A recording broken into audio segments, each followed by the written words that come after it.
Hello class, we are continuing our lecture and today's topic is energy depth relationship. First, in energy depth relationship, there is a term of specific energy. What is specific energy? Specific energy is a total energy at a section with respect to channel bed as datum and is expressed as summation of the flow depth and the velocity head, that is E equals to y plus v square by 2g. So here, whether if it is uniform flow, so energy, so E, Y, and V are the constant, and the rapid varied flow, E will be vary, but total energy line, total energy line will be constant. So here in the relation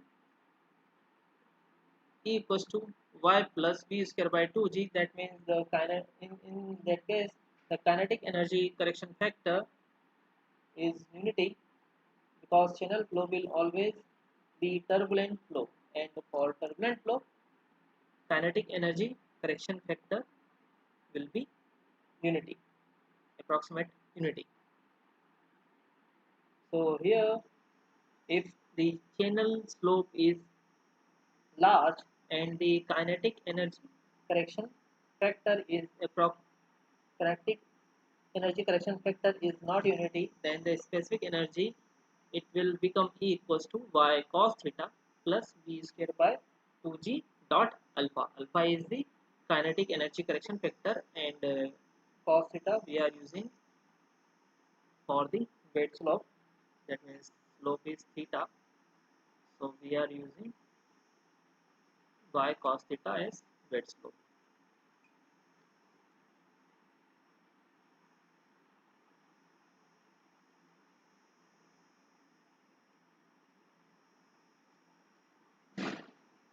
Theta is bed slope and alpha is kinetic energy, and this equation is E equals to y cos theta plus v square by 2g dot alpha, or v square dot alpha by 2g.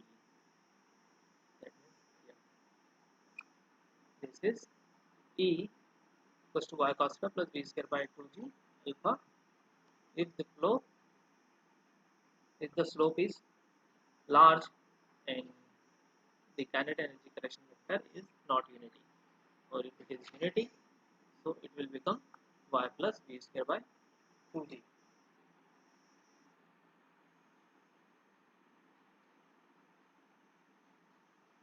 If the frictional and frictional, if channel as a friction, if the channel is frictionless and horizontal channel, then specific energy is constant, will be constant. So here relation between specific energy and depth of flow. So for a given discharge, the depth of flow is plotted against the specific energy. It is this diagram will help. So here for a given discharge, there are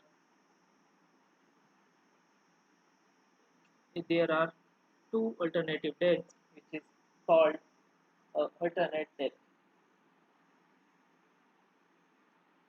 called alternate depth. And for a given discharge, there is a minimum energy.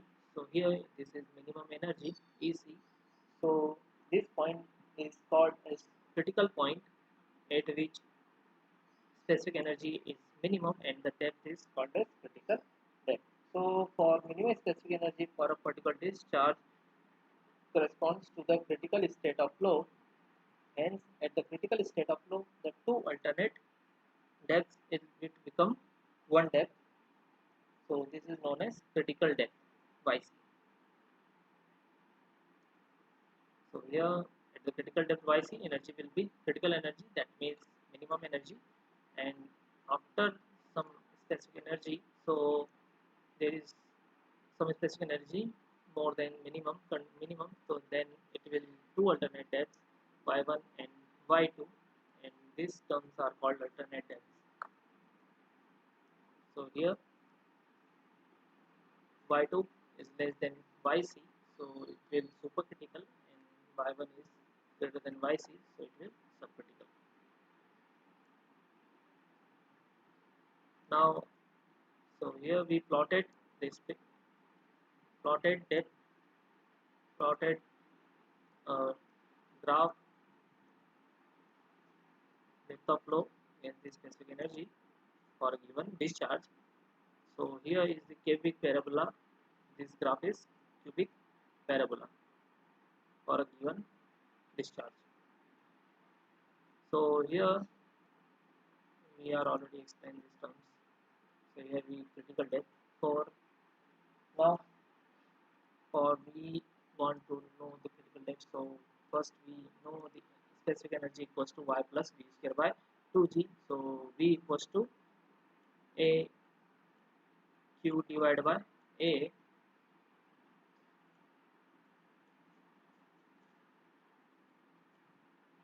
q divided by a. So we put v equals to q by a. So here q square by 2 a square by g.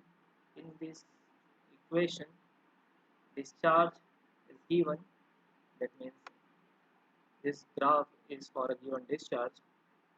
So here area is constant because it will not changes. That means here change in the depth of flow. So variable is y. So d by dy equals to 0 for the minimum condition. So d by dy equals to 1 plus. So here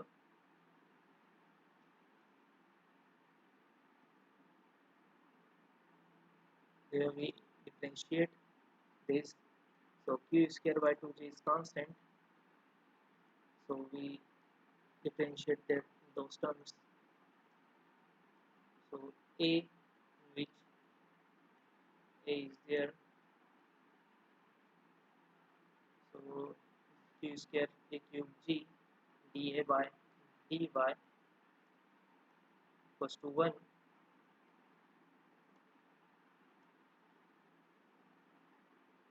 So dA by dy is equals to t, that means top width.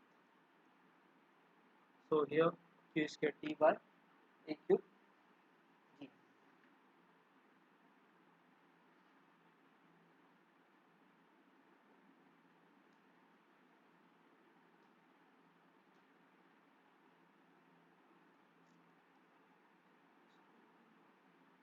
So the remaining part is this. So for the critical condition, the expression is q square t by g a cube equals to 1. This is for critical condition.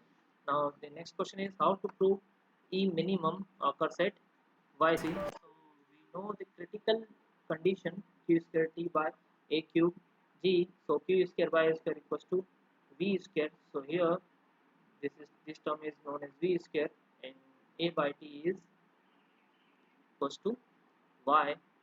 A by t equals to y because a by y equals to e.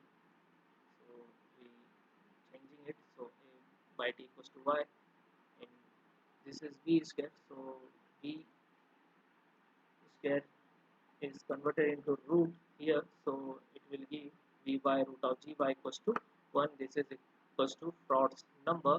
So Frod's number equals to 1. That means it will a critical flow.